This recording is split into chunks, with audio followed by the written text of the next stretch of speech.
De Tito. Es una bendición poder estudiar expositivamente la Biblia, amén, ¿verdad? Porque podemos ir paso a paso extrayendo la idea del autor y llegando a lo que el texto quería decir. Nos alejamos de los errores muy frecuentes de imponerle a los versículos lo que nosotros queremos que digan, porque cuando lo estudiamos de manera expositiva nos estamos acercando a la intención verdadera del autor, ¿verdad? Y hoy vamos a terminar entonces el libro de Tito. Vamos a estar estudiando Tito capítulo 3, del versículo 12 al versículo 15. Tito 3, del versículo 12 al versículo 15. Es esa porción de texto que particularmente leemos demasiado rápido sin prestarle atención. Esos finales de las cartas que muchas veces no nos detenemos, porque ya nos complacimos con todo lo demás que estaba anteriormente, ¿verdad? Y generalmente lo leemos demasiado rápido y no prestamos atención a los detalles, pero hoy nos vamos a concentrar en eso. Pero antes de empezar vamos a orar, vamos a poner el tiempo de la enseñanza en las manos del Señor y que Él sea quien nos guíe. Entonces les pido que me acompañen en oración. Padre bueno, de nuevo estamos en tu presencia dándote gracias por el privilegio y la oportunidad que nos das de estar reunidos para estudiar tu palabra. Padre Celestial, abre nuestros ojos, nuestro entendimiento, danos luz para comprender lo que tú nos quieres decir y ayúdanos en esta conclusión del libro de Tito, Señor, a atesorar este libro y no solamente a ser oidores, sino poner en práctica lo que hemos aprendido. Te alabamos y te glorificamos por una palabra tan preciosa que has puesto en nuestras manos, que es viva y eficaz, más cortante que espada de dos filos, que penetra hasta el alma, hasta partir las coyunturas y los tuétanos. Muchas gracias porque es tu palabra inspirada, que es útil para enseñar, para redarguir, para corregir, para instruir en justicia. Muchas gracias porque es tu palabra que nos lleva a la madurez. Gracias, Señor, y en este momento que podemos detenernos a estudiarla, ayúdanos a hacerlo de la mejor forma. Oramos en el nombre de Cristo Jesús. Amén. El título del sermón del día de hoy es Acciones bidireccionales. Muy posiblemente usted diga, ¿qué es ese título? Bueno, ya le voy a explicar. ¿Se ha topado usted en algún momento con la oportunidad de tomar una decisión enfrentándose hablo a dos tipos de población o dos personas o como usted lo quiera ver, a una población A o a una persona A y a una persona B? Esta persona A tiene una necesidad, esta persona B tiene otra necesidad completamente diferente, pero usted con una sola acción pudo satisfacer las necesidades de A y B. Para no complicarlo tanto con algoritmos, ¿verdad? Esto es lo que en el dicho se dice, matar a dos pájaros de un tiro, ¿verdad? ¿Le ha tocado a usted experimentar lo que eso se siente? Por ejemplo, pensemos en un caso particular. Mi familia tiene hambre el día de hoy y yo tengo pereza de cocinar, podría pensar alguna persona. Y por otro lado, tengo una amistad que está emprendiendo un negocio de comidas y yo quiero ayudarle. Mato a dos pájaros de un tiro. Le ayudo a la amistad comprándole la comida que está vendiendo y le doy de comer a mi familia. ¿Lo notaron, hermanos? A y B tenían necesidades específicas muy diferentes unas de la otra, pero una persona con una sola decisión puede satisfacer ambas necesidades.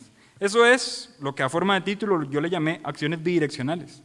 Son decisiones, acciones que yo puedo llegar a tomar y que pueden afectar positivamente a dos necesidades particulares.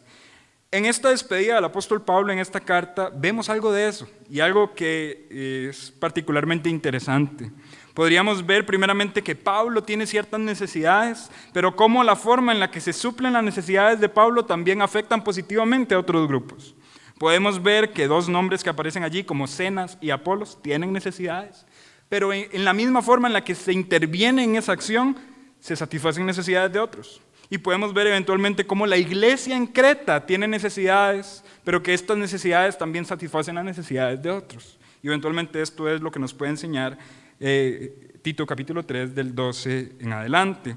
Ese sería básicamente el bosquejo del día de hoy, las necesidades de Pablo, punto número 1. Punto número 2, las necesidades de Zenas y Apolos. Y punto número 3, las necesidades de la iglesia en Creta. Pero cuando estas necesidades se satisfacen, afectan positivamente a otros grupos, ¿verdad? Y eventualmente esto tiene un vínculo interesante con el Evangelio que luego vamos a estudiarlo, ¿verdad? Para el crecimiento de nuestros corazones. Dice el versículo 12, cuando envíe a Artemas o a Tíquico, apresúrate a venir a mí en Nicópolis, porque allí he determinado pasar el invierno. Aquí empezamos con el primer punto. Pablo tiene una necesidad. Pablo le está diciendo a Tito que va a enviar. ¿Y dónde está Tito? ¿Lo recordamos? ¿En qué sector se ubica en este momento? En Creta, ¿verdad? Está en una isla donde habitan los cretenses. Pablo está determinado en enviarle a dos personas. A Artemas. ¿Alguien sabe algo de este hombre? No, yo tampoco, ¿verdad? Este hombre no se menciona, realmente no sabemos nada más, aquí es una aparición de su nombre. Pero este hombre se equipara con un personaje llamado Tíquico. De Tíquico sí sabemos algo, ¿verdad? Tíquico fue muy probablemente el hombre que llevó en sus manos las cartas de los Efesios y de los Colosenses, ¿verdad? Y las entregó. Tíquico era una persona en la que Pablo confiaba, y confiaba bastante. Es una persona que estaba al lado de Pablo en su ministerio, incluso que llegaba a satisfacer ciertas necesidades en algunas regiones en particular. ¿Se recuerdan aquel texto donde Pablo indica que él está solo, pero también nos indica que a Tíquico lo envió a Éfeso, ¿verdad? Y como muy probablemente era un consiervo de Pablo, que Pablo también confiaba mucho en él para que hiciera las labores. Bueno, en este caso en particular, recordemos por qué le está escribiendo Pablo a Tito. Pablo le está escribiendo y el tema de esta carta es: corrige lo deficiente que hay en Creta, estableciendo ancianos que prediquen la palabra. Tienes que corregir lo deficiente, hay cosas que están mal, establece ancianos, prioriza la enseñanza en la iglesia. Es interesante pensar que aunque Pablo le está dando una orden, le está delegando una orden a Tito, al mismo tiempo también está supliendo ayuda. Y él dice: yo estoy pensando, Tito, sépalo, yo estoy pensando enviarle a Artemas y a Tíquico. Y muy posiblemente Pablo está pensando en las necesidades de Tito. Pero al mismo tiempo, al hacer este acto de desprendimiento, Pablo va a quedar en necesidad. Porque pensémoslo así, Pablo se está desprendiendo de siervos que pueden ser muy útiles a su lado, y ahora Pablo está quedando solo. Y a razón de esta necesidad, Pablo está pidiéndole ayuda a Tito. Y dice: cuando envíe a Artemas o a Tíquico, ahora sí, usted, Tito, le voy a pedir que observe una necesidad que yo tengo. Apresúrate a venir a mí en Nicópolis, porque allí he determinado pasar el invierno. No tenemos más datos, ni más inferencias bíblicas de qué es lo que está sucediendo acá, no sabemos. Pero conociendo el corazón del apóstol Pablo, muy posiblemente esto sea una intención misionera. Pablo tenía una intención bastante grande por predicar el evangelio en los lugares, en las tierras no conocidas. Nicópolis es una ciudad importante, ¿verdad? En griega, no es Atenas, pero es una ciudad importante. Y ciertamente en Nicópolis Pablo había determinado pasar un tiempo en particular, el tiempo del invierno. Y aquí está diciendo: yo tengo una necesidad, voy a estar solo, Tito, por favor, venga, acompáñeme. ¿Cuál es la necesidad de Pablo? Pablo está solo. Tito, venga, acompáñeme. Pero cuando se suple la necesidad de Pablo y de su soledad, eventualmente esto va a tener un impacto en personas que no son Pablo. Es decir, como dije al principio, matar dos pájaros de un tiro. ¿Qué aspectos pueden ser satisfechos con la visita de Tito a Pablo en invierno? Bueno, una ayuda y un compañerismo ministerial como el que Pablo acostumbraba a necesitar. Y acostumbraba a exclamarlo. Aquí hay algo también interesante del carácter de Pablo. Pablo no es orgulloso al pensar que él puede hacer las cosas solo, sino que él constantemente reconoce que necesita ayuda. Constantemente. Tito, venga, yo me voy a quedar solo. Alguien diría: es ilógico que se envíe a Artemas y a Tíquico y que se pida a Tito que venga. O sea, mejor deje a cada quien donde está y así no hacemos tanto movimiento. Pero el apóstol Pablo muy posiblemente también está pensando en el beneficio que la iglesia en Creta puede obtener de personas que no son Tito. Y esto también me arroja una aplicación interesante para el día de hoy. Nadie es indispensable en la obra de Dios. Si bien es cierto, Tito está siendo colocado en Creta para trabajar en una labor ardua de establecer ancianos desde cero, en una región donde no hay pastores, Tito no es indispensable para el surgimiento de la iglesia en Creta, porque la iglesia le pertenece al Señor. Pablo le puede decir a Tito, deje eso y venga, acompáñeme a mí. Tito podría replicar, si yo me voy, la iglesia se muere. Pero la teología bíblica dice, no. Porque Cristo es el fundamento de la iglesia y las puertas del Hades no prevalecerán contra ella. Nadie es indispensable en la obra del Señor. Y creo, mis hermanos, que muy constantemente nosotros tenemos que repetirnos esta verdad en nuestro corazón. Porque a veces en orgullo podríamos llegar a pensar, si yo no estoy acá, esto se cae, esto se muere. Si yo no me encargo de este ministerio, si yo no hago esto, si yo no visito a tal hermano, si yo no le escribo a este hermano, si yo no hago esto, lo otro, esto se muere. Hermanos, esto no es así. Seamos humildes. Somos herramientas en las manos de un Redentor. No somos más que eso. Escuchaba hoy una ilustración que decía que un guante por sí solo no hace nada, sino una mano que está en el guante le da movimiento. Así somos usted y yo, somos un instrumento en las manos de Dios y solamente somos útiles cuando Dios está en nosotros. No vivo yo, mas vive Cristo en mí. Lo que ahora vivo en la carne, lo vivo en la fe del Hijo de Dios, el cual me amó y se entregó a sí mismo por mí. Ya no vivo yo, estoy juntamente crucificado con Él. Pablo lo entiende. Pablo entiende el beneficio que podría tener la iglesia en Creta al recibir a Artemas y a Tíquico. Pablo entiende el beneficio que podría recibir él mismo al recibir a Tito como visita en invierno. Y Pablo entiende la necesidad que podría también sentir satisfecha la ciudad de Nicópolis al tener a Tito y a Pablo juntos allí haciendo no sabemos qué. Pero ciertamente en una despedida, en una carta como esta, donde aparentemente los focos de los spots estaban sobre Tito, diciendo, Tito, usted le va a tocar la gran tarea, la carta termina diciendo, Tito, venga apenas pueda. Humanamente hablando, esta instrucción parece ilógica. Pablo le está dando instrucciones bastante claras de que establezca ancianos y entendemos que esto va a tardar mucho tiempo. Va a requerir determinación y servicio constante de parte de Tito. Pero al mismo tiempo Pablo descansa en la verdad de que la iglesia le pertenece a Jesucristo y Tito no es indispensable allí. Mis hermanos, a veces, por estar jugando de indispensables, no acudimos a las necesidades de las personas que nos necesitan. Tito, ¿se imaginan diciéndole a Pablo, no puedo? Cuando Tito pudo haber acudido a satisfacer la necesidad de un consiervo suyo. ¿Me doy a entender, hermano?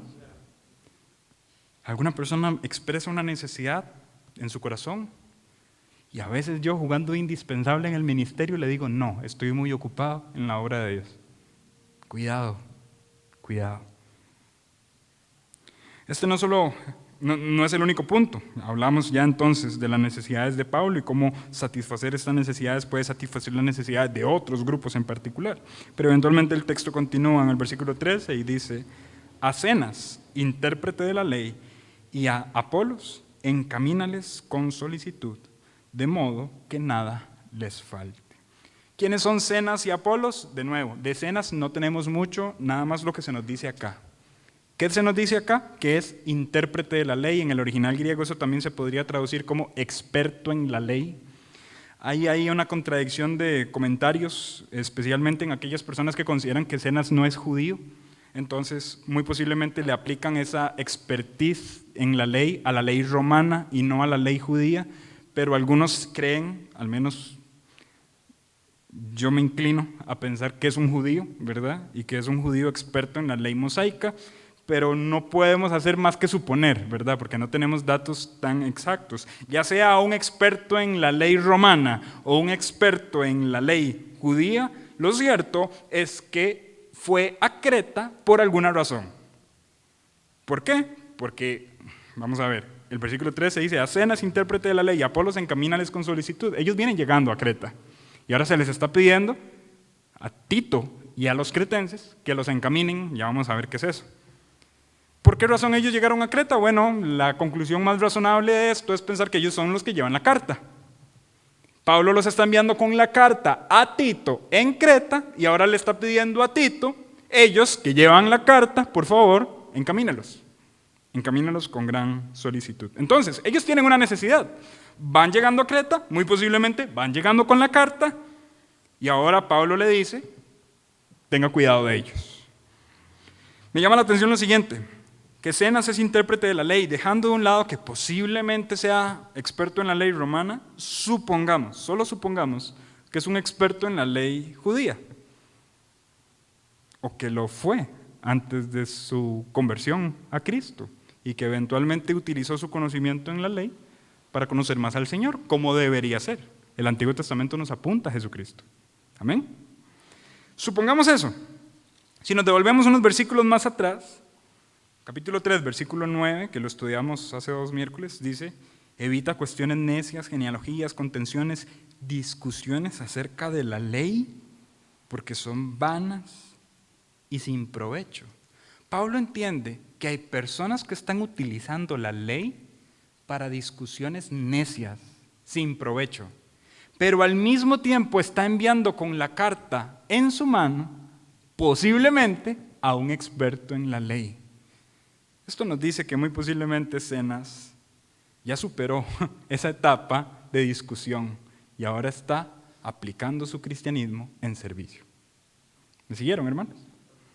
Ahora, de nuevo, lo que estamos haciendo aquí es alguna suposición, ciertamente, pero podría dar aplicaciones bastante útiles en nuestra mente. Zenas, intérprete de la ley, que no sabemos más de él aparte de eso, y Apolos. De Apolos sí sabemos, ¿verdad? Un poco más. ¿Recuerdan quién es Apolos?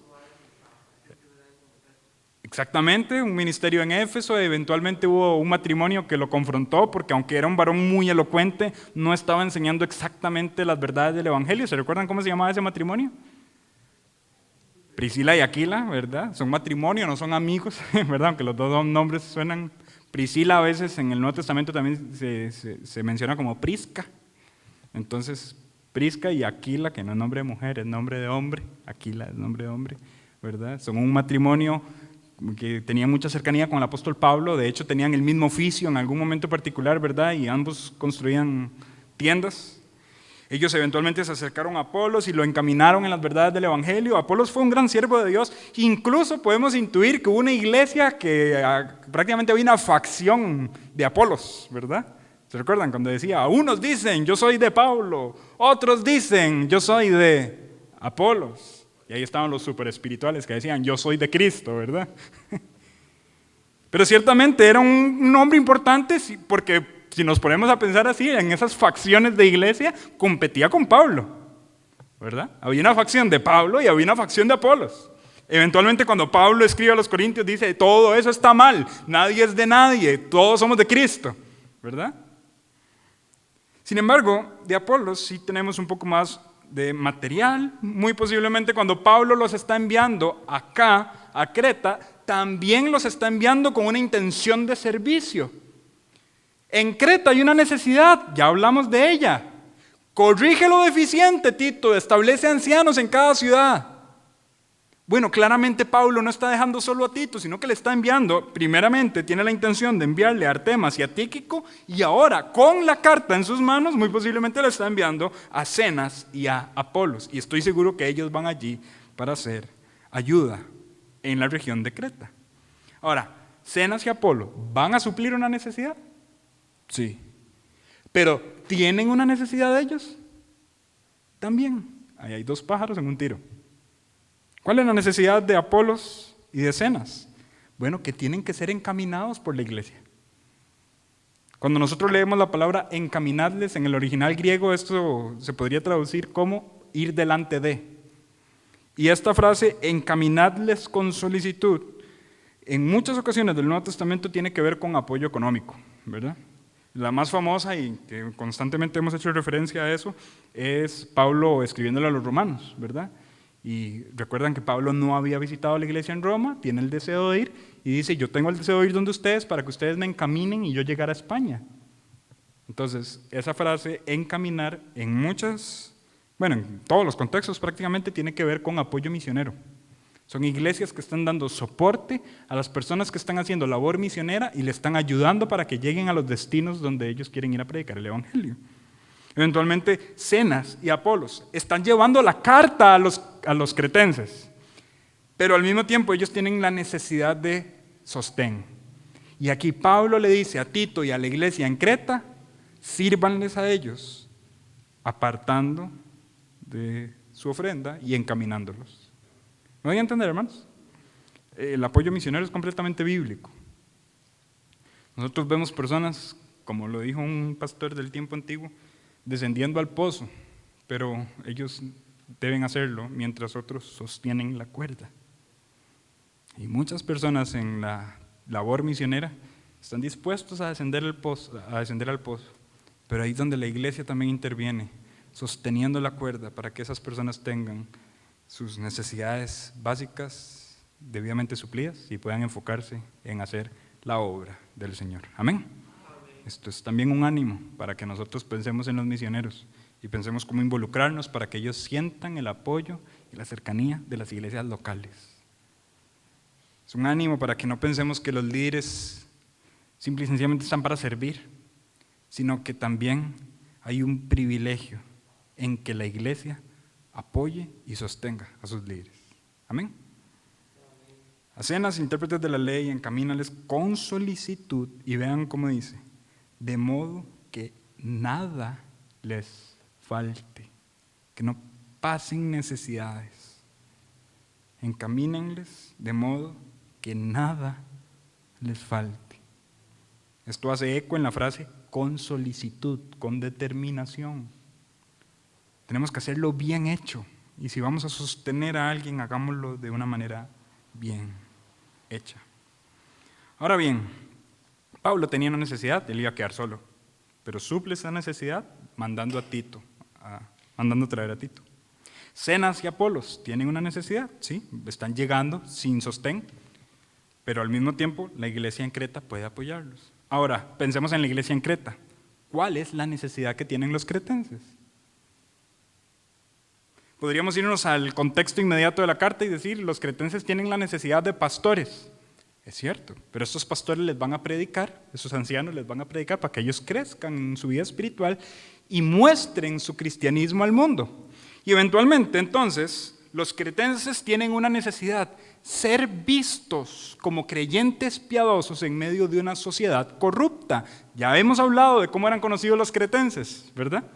Siempre mentirosos, malas bestias, glotones, ociosos.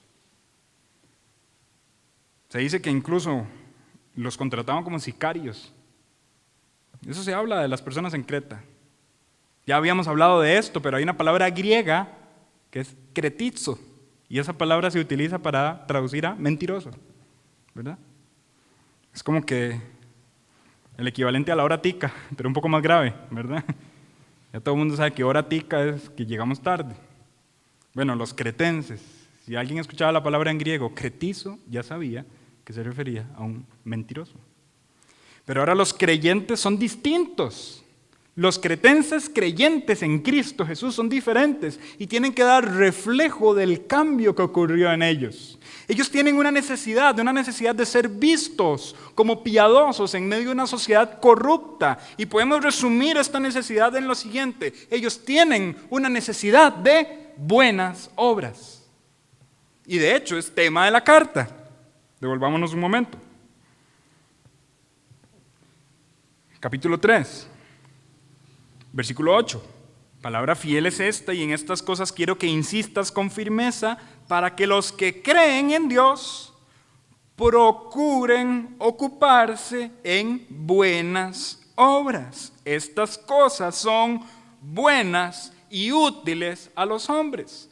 Ya lo hemos hablado también en el desarrollo del estudio de la carta, pero nosotros no somos salvos por nuestras obras, sino que más bien nuestras obras son una evidencia de nuestra salvación. Es al contrario. ¿Cómo el mundo ve que yo soy un convertido del Señor? A través de las buenas obras, que son fruto del Espíritu que mora en mí, un espíritu de amor, gozo, benignidad, bondad, fe, mansedumbre, templanza, dominio propio. Los creyentes en Creta tienen una necesidad, y esta necesidad es buenas obras. Pero aquí hay dos pájaros en un tiro. De nuevo. ¿Por qué? Zenas y Apolos van llegando a Creta. Los creyentes en Creta tienen que participar en buenas obras. ¿Qué hace Pablo? Encamínelos a ellos. ¿Para qué? Para que a Zenas y a Apolos nada les falte y para que los cretenses participen en buenas obras. ¿Me siguieron, hermanos? Vean lo que dice el versículo 14. Vamos a leer 13 y 14 juntos para que agarren la idea. A Zenas, intérprete de la ley, y a Apolos encamínales con solicitud de modo que nada les falte. Y aprendan también los nuestros a ocuparse en buenas obras para los casos de necesidad, para que no sean sin fruto. 2 pájaros en un tiro. Las personas en Creta deben crecer en buenas obras. Zenas y Apolos deben ser sostenidos. Ahora, ahí tenemos el vínculo. Los cretenses van a ser educados en buenas obras, sosteniendo a personas en necesidad, en este caso, Zenas y Apolos. Qué precioso esto, ¿verdad, hermanos? Pónganse a pensar en lo siguiente, que a veces no lo pensamos, pero un reflejo de cristianismo es apoyar a personas en necesidad. Y por lo que pasó el miércoles pasado acá en la iglesia, créanme, mi corazón está bastante confrontado en este momento, ¿verdad? Es un tema al que yo no le había prestado atención como debía haberlo hecho y cuando vino este ministerio a exponer, ¿verdad?, cómo trabajan con los vulnerables y con los huérfanos. Y eventualmente cenamos, el pastor invitado, lo llevamos a la casa y algunos pastores acá, y yo le estaba abriendo mi corazón y yo le decía, en este momento en particular yo lo que tengo es necesidad de arrepentirme, siento esa necesidad, o sea, no me había involucrado en los necesitados como debería hacerse. Cuando usted lee, por ejemplo, Santiago dice que la religión pura y verdadera es visitar a las viudas y a los huérfanos en sus necesidades. Hermanos, en este caso en particular la necesidad es de los ministros, de los enviados con la carta en sus manos. Y ellos tienen la oportunidad de participar en buenas obras, encaminándoles a ellos. Cuando usted y yo le damos soporte a un misionero que está sirviendo al Señor, estamos haciendo una buena obra que es fruto de un cambio que hubo en nuestro corazón. Amén.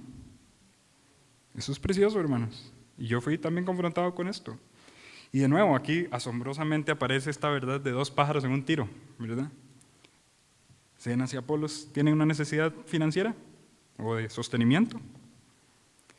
Los creyentes en Creta tienen una necesidad de participar en buenas obras. Pablo dice, ahí está. Encaminen a ellos para que ellos se ocupen en buenas obras. Y dice, para que no sean sin fruto.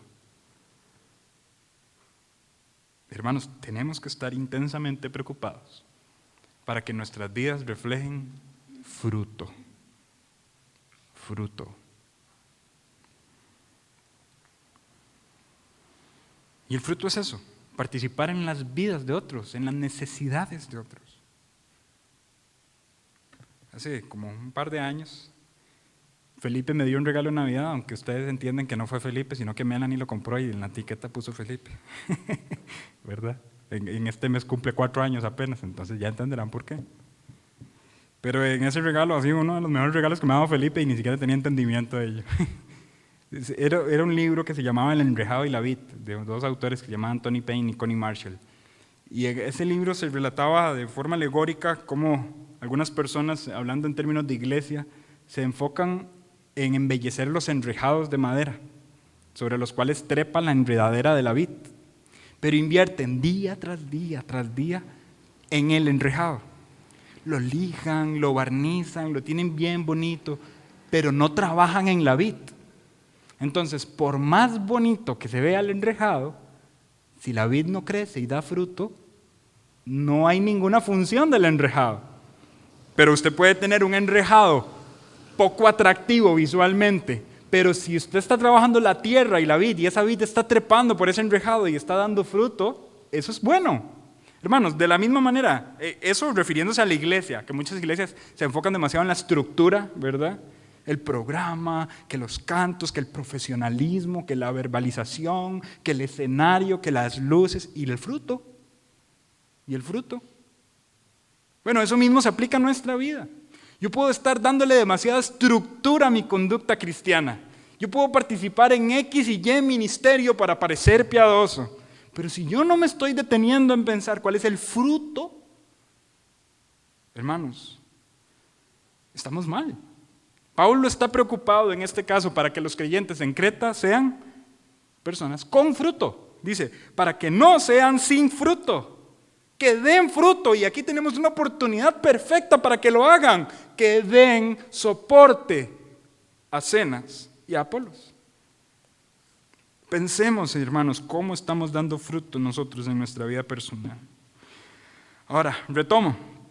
La necesidad de Pablo se suple. Él manda a pedir a Tito. Tito, venga en invierno. Pero eso mata a 2 pájaros de un tiro. Es una necesidad que también beneficia a otras personas. La necesidad de Zenas y Apolos se suple. Pero eso mata a 2 pájaros de un tiro, porque también satisface la necesidad de la iglesia en Creta de participar en buenas obras. Ahora, la pregunta es, ¿y en todo eso dónde está Cristo? ¿Dónde está Cristo en todo esto? Porque toda la Escritura se trata de Él. Y si yo digo aquí, inclinen su cabeza y cierren sus ojos, lo más que hicimos fue agarrar consejos moralistas para nuestra vida personal y nuestra conducta eclesiástica. Pero ¿dónde está Cristo en esto? Sigamos leyendo, versículo 15. Todos los que están conmigo te saludan. Saluda a los que nos aman en la fe. La gracia sea con todos vosotros. Amén. La sola posibilidad de estar hablando acá de buenas obras se debe a que Cristo mató 2 pájaros de un tiro. ¿Cómo? Con su gracia. A tal punto que la gracia ha impactado tanto la mente de Pablo que no hay una sola de sus cartas en la que Pablo no se despida de esta forma. La gracia sea con todos vosotros. La gracia es un tema teológico tan profundo en la mente de Pablo que impactó a tal punto que sus despedidas contenían esa palabra. Y cuando Pablo medita en la gracia de Dios, él está pensando en lo que Cristo hizo por nosotros y al mismo tiempo lo que Cristo hizo contra la maldad. La gracia de Dios es la forma en la que Cristo Jesús se despojó de su trono, tomando forma de siervo, hecho semejante a los hombres, humillándose hasta muerte de cruz. La gracia de Dios es Cristo viniendo a la humanidad y padeciendo la muerte en la cruz. Pero esa gracia que con un tiro justificó a los que creen en Él, con el mismo tiro venció a la muerte y a la maldad. Con el mismo tiro. Y hablar de la gracia de Dios es aquello que hace posible que usted y yo participemos en buenas obras. Que usted y yo estemos unidos a tal punto que Pablo, lejos de los creyentes en Creta, puede decir con confianza: los que están conmigo te saludan. Saluda a los que nos aman en la fe. ¿Cómo se aman si están lejos? Porque la gracia de Dios con un tiro venció esa separación. Y ahora cualquier persona que confiese a Cristo como Señor, somos familia. Somos familia. La gracia de Dios participa activamente como una acción bidireccional.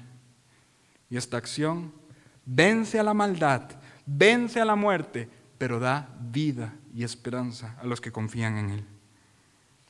Cristo muriendo da vida. Cristo siendo sepultado, los que confían en Él se sientan en el trono celestial. Cristo sangrando causa que los que confían en Él no vayan a sangrar en la vida venidera. Cristo llorando seca toda lágrima. ¿Se dan cuenta, hermanos? 2 pájaros de un tiro. Y a este tiro, y a esta bala, le podemos poner nombre. Y este nombre es gracia. La gracia sea con todos vosotros. Los hermanos en Creta experimentan la gracia de Dios porque son creyentes. Los hermanos en Creta experimentan la gracia de Dios por lo que Cristo hizo por ellos. ¿Qué hizo Cristo por ellos? Devolvámonos.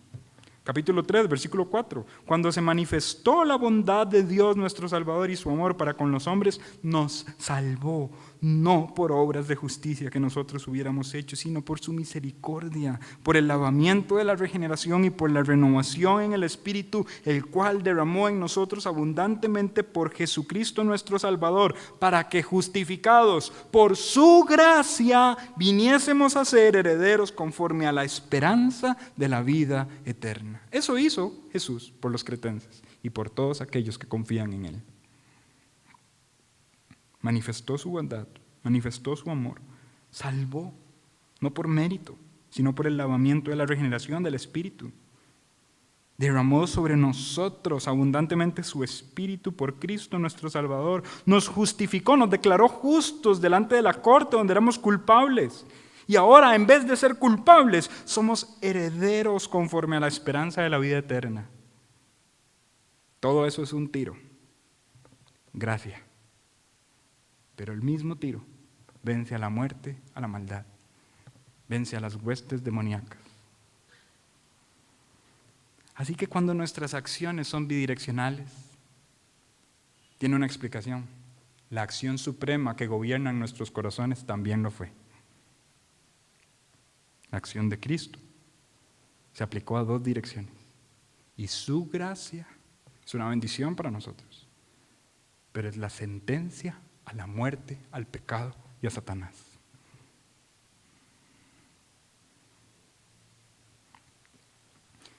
Que las necesidades de Zenas y Apolos se satisfagan mientras las necesidades de la iglesia en Creta también se satisfacen.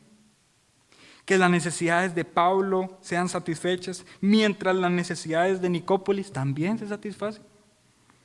Las necesidades de Artemas y Tíquico se satisfacen mientras Pablo mismo también se satisface.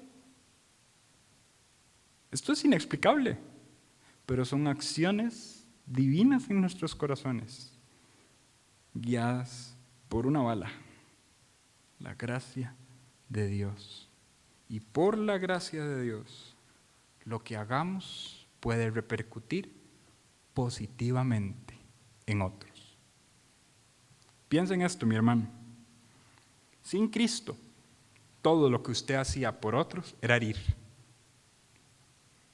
Sin Cristo, sus palabras eran hirientes. Lejos de Cristo, éramos como nuestro padre el diablo y nuestro deseo era hurtar, matar, destruir. Pero ahora en Cristo, esta bala no mata.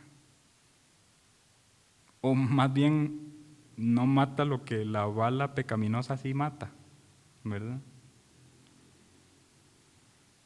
¿Se dan cuenta que por la gracia de Dios nuestras acciones pueden hacer un bien en otros? Esto es lo que Pablo llama buenas obras. Podemos beneficiar a otros con nuestras acciones, con nuestra conducta, con nuestro comportamiento. Y por ello, la necesidad grande de la iglesia es que juntos nos involucremos unos con otros para que nos beneficiemos los unos de los otros. Sin Cristo esto era imposible. Nadie puede ayudar a otros sin Cristo. En algún momento lo va a herir, lo va a destrozar, lo va a decepcionar. Pero en Cristo podemos ayudarnos, dice la Biblia. Sobrelleven los unos las cargas de los otros, así cumplir la ley de Cristo. Sin Cristo no podíamos ayudar a otro ser humano. En Cristo ahora podemos compartir esa ayuda que llena nuestro corazón. Y por eso nuestras acciones pueden beneficiar las vidas de otros. Las buenas obras, de hecho, son para que los demás vean la luz y glorifiquen al Padre que está en los cielos. Eso está escrito en el Sermón del Monte. Yo no sé si tal vez me está captando la idea que tengo en la mente, pero es maravilloso que algo que yo haga pueda ser en beneficio de otra persona. Es maravilloso. Con la presencia del pecado eso era, o en la naturaleza pecaminosa eso era imposible. Mis acciones siempre iban a decepcionar, a herir, pero ahora en Cristo yo puedo, con mis buenas obras, ayudar. Hermanos, es hora de poner eso en práctica, lo mismo que Cristo puso en práctica por nosotros. Aplicaciones finales, aunque ya hemos dado la mayoría.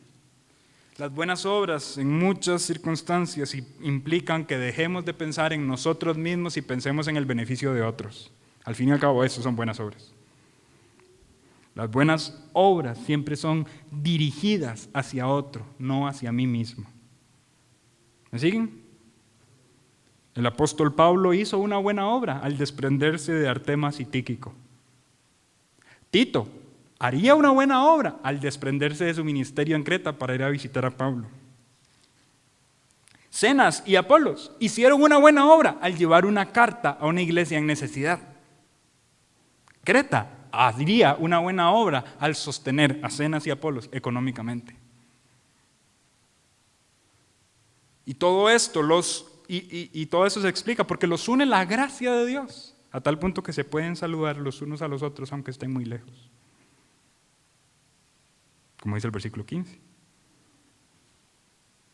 Las buenas obras se desprenden del yo y piensan más en el otro. Pastor Mike dice mucho esto constantemente. Primeramente Dios, luego el prójimo y de último yo. Dios, el prójimo, yo.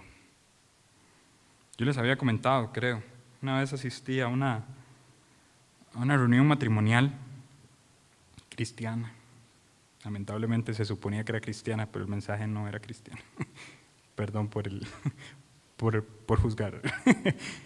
Pero se hizo una lista y decía como en orden de prioridades, cuáles son las prioridades que debe tener un matrimonio y tacatá. Y entonces, ¿qué se debe amar primero? Entonces uno tenía que llenar primero. Y Dios.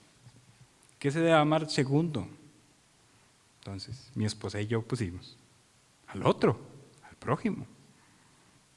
¿Qué se debe amar tercero? Y ahí la lista, que la iglesia, que el trabajo, que tacatá. Bueno, ahora sí, pasen al frente los que quieran compartir la respuesta. Yo estaba confiado y la tengo buena, ¿verdad? Yo paso al frente, sí, claro, primero Dios. Luego, el prójimo, no, esa está mala. Perdón, sí, no, esa está mala. Después de Dios está usted.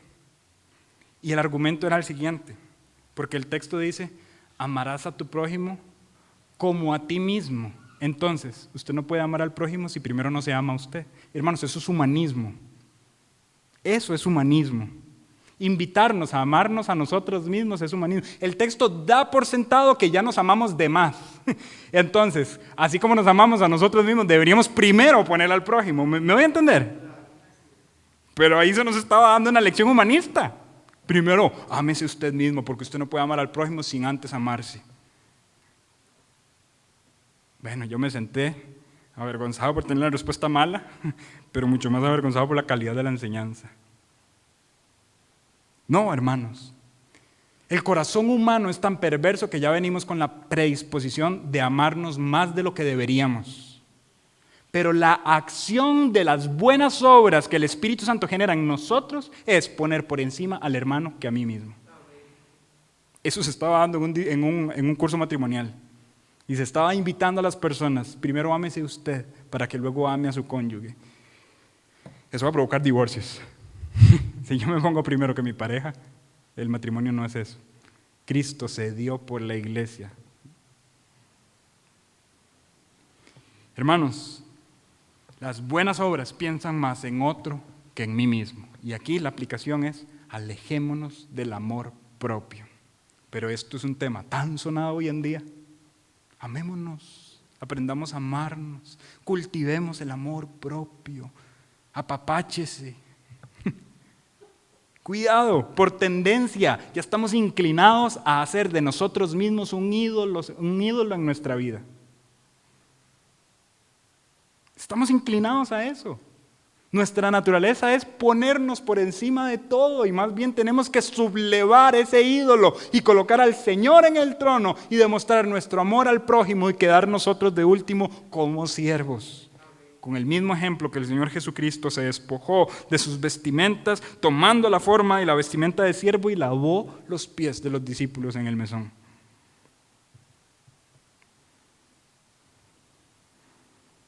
Las buenas obras implican quedar nosotros de último. Pablo aceptó ir de último al desprenderse de 2 ayudantes. Tito aceptó ir de último al desprenderse de su ministerio en Creta. Zenas y Apolos aceptaron ir de últimos al ir a una isla sin sostenimiento económico. Y la isla de Creta aceptó ir de último al tomar sus recursos y darlos para el sostén de otros ministros. Nosotros quedamos en segundo plano, el prójimo queda primero. Dios primero, luego Él. ¿Me voy a entender, mis hermanos? Eso se llama en la Biblia buenas obras. La pregunta con la que lo reto es lo siguiente: ¿cuánto está pensando usted en usted mismo? ¿Cuánto se está amando más que a su prójimo? Más que a su vecino, más que a su esposa, más que a su familia, más que a las personas incrédulas que están a su alrededor que necesitan el mensaje del Evangelio. ¿Cuánto se está amando más a usted mismo, a su placer y a su confort? Cristo no nos da ese ejemplo. Su gracia gira alrededor de una obra sacrificial donde Él se despojó.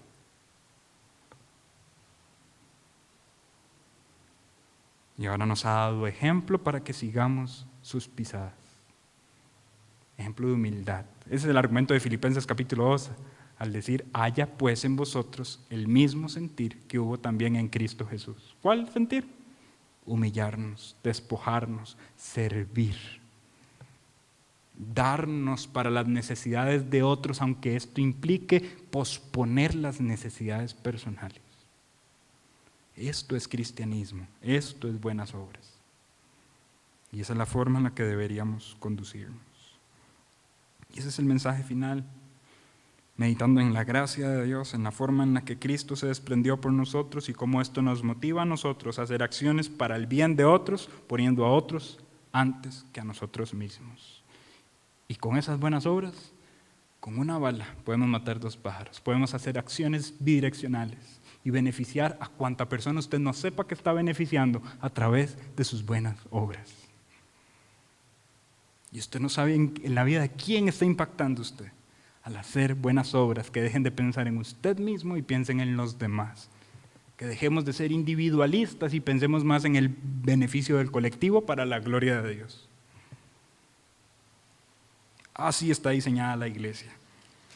Tito, entonces, es una preciosa carta de instrucción, de amonestación, de consuelo, de esperanza, de instrucción para corregir aquello que estaba deficiente, mostrando la necesidad de una iglesia que es pastores que enseñen. Esa es la verdadera necesidad de una iglesia. Y estos pastores deben tener un carácter probado que los califique para su obra, y su obra reflejará buenas obras para que conduzcan a los demás a hacer buenas obras y toda la iglesia deje de pensar en sí mismo y piense más en otros, como Cristo nos dio ejemplo. Todo eso habla la carta de Tito y es precioso haber tenido el tiempo de estudiar esta carta. Espero que haya sido una motivación para su corazón, que usted esté alentado con esto a participar en la obra del Señor. Vamos a orar. Padre bueno, perdónanos si en algún momento hemos pensado más en nosotros mismos que en otros y que en ti. Perdónanos si nuestro confort, nuestra comodidad está por encima. Y si estamos siendo un ídolo nosotros mismos de nuestra propia vida. Ayúdanos a pensar en otros, a despojarnos, a hacer buenas obras, entendiendo que estas buenas obras pueden afectar bidireccionalmente a personas en un lado o en otro. Entendiendo que esto es así porque en tu gracia tú también mostraste acciones bidireccionales en las cuales beneficiaste a tus hijos y sentenciaste el pecado, la muerte y a Satanás. Señor, ayúdanos a hacer buenas obras que provengan de tu gracia. Obras que ya tú preparaste de antemano para que nosotros anduviésemos en ellas. Obras que tú tienes planeadas para nuestra vida, para que reflejemos tu gloria y tu presencia en nosotros. Ayúdanos a despojarnos del yo. Ayúdanos a pensar más en los demás. Gracias por esta carta de instrucción, de esperanza, de amonestación, de guía. Gracias por estas lecciones que nos permitiste, estos miércoles que nos permitiste estudiarla. Te pido que esto genere fruto en nuestros corazones, que nos aliente a un ejercicio de una vida cristiana práctica, donde te glorifiquemos a través de nuestras acciones. La honra y la gloria sea para tu nombre, Señor. Oramos y te damos gracias en el nombre de Cristo Jesús. Amén.